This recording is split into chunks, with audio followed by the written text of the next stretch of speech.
Kita ini negara Islam. Malaysia adalah sebuah negara Islam kerana Islam adalah agama persekutuan. Tetapi saya rasa sedih daripada Menteri Besar sampailah ke Esko, sampailah ke masyarakat bercakap tentang hendak menternak babi. Pelik sebuah negara Islam bercakap untuk menternak babi. Suatu yang pelik di negara kita ini. Tak apalah, saya ingin memberikan pandangan juga. Untuk menternak babi di tanah keluasan 500 ekar di Bukit Tagar ini, bagi saya kena lihat dalam pelbagai sudut. Pertama sekali, saya hendak melontarkan pandangan. Bukit Tagar ni, dia keadaan macam mana? Apa yang saya dapatkan maklumat, dia adalah satu tempat yang tinggi. Di tempat yang tinggi, adanya tanah di bawahan dia, penempatan perumahan. Jadi bermakna, apa yang berlaku di atas bukit itu, di tempat tinggi itu, dia akan membawa menurun ke bawah dan merata. Siapakah orang yang akan merana menanggung beban atas resiko penternakan babi seluas 500 ekar? Ini satu persoalan yang perlu kita lihat. Sebab tu saya katakan tadi pelik. Negara Islam, Menteri Besar orang Islam, Esko orang Islam, negara kita ni majoriti ramai orang Islam, tapi kita sibuk bercakap tentang hendak menternak babi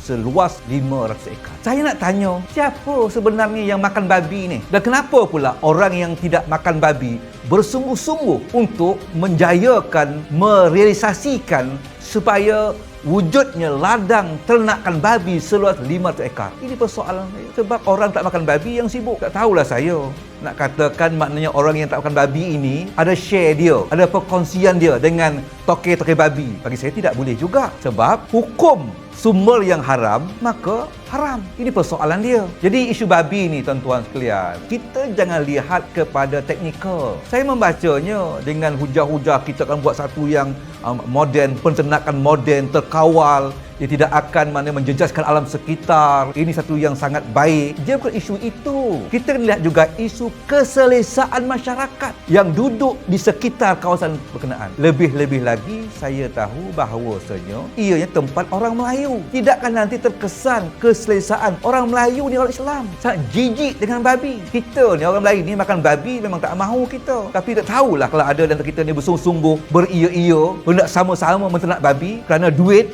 Saya tak pastilah. Tapi sebagai Islam tidak boleh. Jadi maknanya penting melihat keselesaan masyarakat, bukan keselesaan toke babi. Itu yang kedua. Yang ketiganya, kita juga ingin melihat maruah. Kita dikenali oleh dunia sebuah negara Malaysia, walaupun masyarakat ini majmuk, tetapi Islam adalah agama persekutuan. Di mana letaknya maruah negara kita sebuah negara Islam? Kalau dunia kenal Malaysia dengan pengeluar babi terbesar dunia yang ada ladang 500 ekar, malu kita. Ini juga mesti masuk dalam kepala Menteri Besar, mesti masuk dalam kepala Esko. Jangan fikir untung toke ternak babi. Dan yang keempatnya, iaitu bila kita menghayati kita ini adalah bangsa tonggak, kita lah tuan tanah di negara ini, mana mungkin kita membenarkan dan bersungguh-sungguh untuk membenarkan tanah kita diambil untuk menternak babi? Persoalan yang kadang-kadang saya tengok, kenapa tidak ada gaya fikir yang sebegitu? Gaya fikir kita terus kepada untung rugi,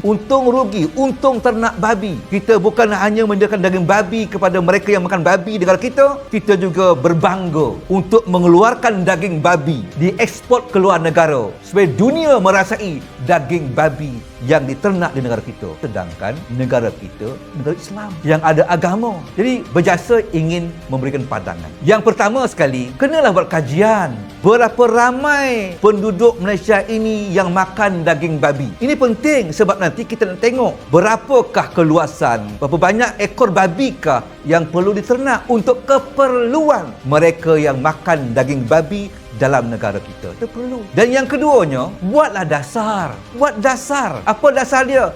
Dasar penternakan babi. Babi itu diternak berdasarkan keperluan orang yang makan daging babi, supaya tidak ianya menjadi satu projek nak kayakan toke babi sehingga kita dikenali negara pengeluar babi terbesar dunia. Tidak boleh. Kita hanya ada aktanya membenarkan menternak babi ikut jumlah yang diperlukan oleh pemakan daging babi saja. Bukannya projek. Inilah pergi lain ni. Kita bukan lagi memenuhi keperluan makanan pada orang yang makan babi. Kita dah mula menggunakan babi itu sebagai income besar negara. Ini mentaliti yang tak betul, gaya fikir yang tak betul. Sebab apa?